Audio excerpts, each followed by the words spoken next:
দক্ষতা নিষ্ঠার সহিত এবং আপনারা যারা ক্রীড়া সাংবাদিক রয়েছেন, আমার যারা ক্রীড়া সংগঠক রয়েছে, ক্রীড়াবিদ রয়েছে, খেলোয়াড়রা রয়েছে, সকলকে একসাথে নিয়ে আমরা আগামীর একটি সুন্দর ক্রীড়াঙ্গন গড়তে চাই,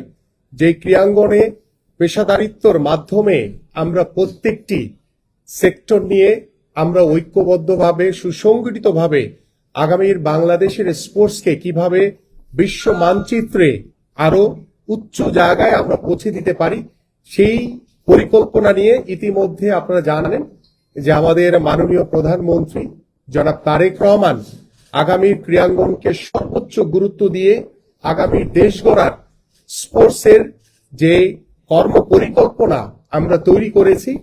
আমরা সেই পরিকল্পনা অনুযায়ী আমরা প্রত্যেকটি